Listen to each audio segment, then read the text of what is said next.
The Storyteller, written by H. Munro, and we have already completed part 1. Now, this is part 2. So, we read about Bertha, and she was very good. Continued the Bachelor that she won several medals for goodness, when she which she always wore pinned onto her dress. There was a medal for obedience, another medal for punctuality, and a third for good behavior. So she has won 3 medals, one for the obedience and one for another for the punctuality and third one for the good behavior.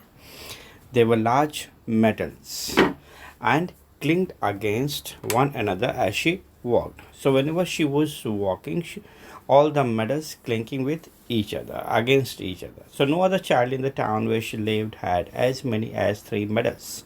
So everybody knew that she must be an extra good child. Horribly good, quoted Cyril. Everybody talked about her goodness, and the prince of the country got to hear about it. And he said, as she was so good, she might be allowed once a week to walk in the park.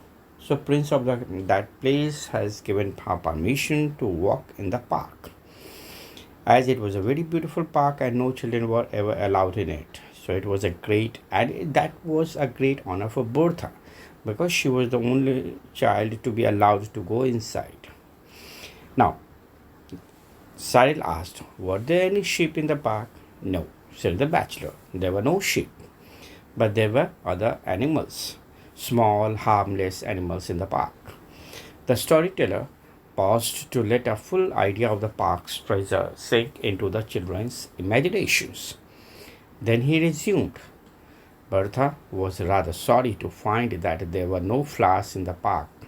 She had promised her aunts, with tears in her eyes, that she would not pick any of the kind prince flowers, and she had meant to keep her promise. So, of course, it made her feel silly to find that there were no flowers to pick. Why were not there any flowers? Because the animals had eaten them all, said the bachelor promptly. So now the bachelor has given the reason like why there were not flowers in that prince park, because animals had eaten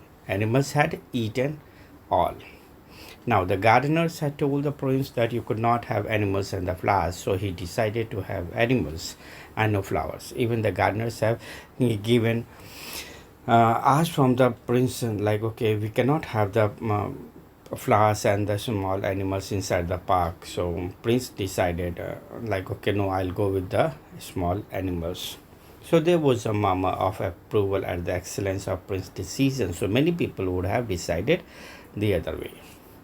Now there were a lot of other delightful things in the park. So many delightful things in the park. And what was that? The ponds with gold and the blue green fish in them. So a pond with beautiful and different colors of fish, and the trees with beautiful parrots and said clever things at a moment's notice, and hummingbird that hummed all the popular tunes of the day.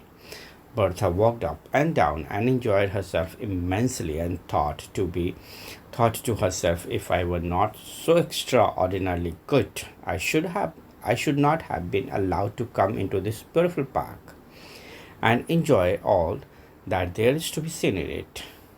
And her 3 medals clinked against one another as she walked, and helped to remind her how very good she really was.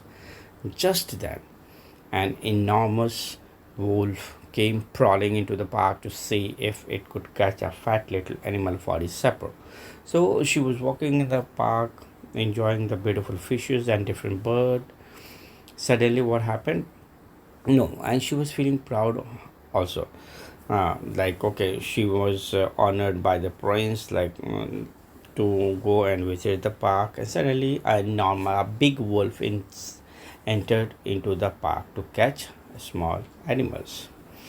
Now, the first thing it saw in the park was Bertha. So suddenly, the wolf noticed a girl, Bertha. Her pinafore was spotlessly white and clean, that it could be seen from great distance. Bertha saw the wolf and saw that it was stealing towards her, and she began to wish that she had never been allowed to come into the park. She ran as hard as she could, and the wolf came after her with huge leaps and bounds.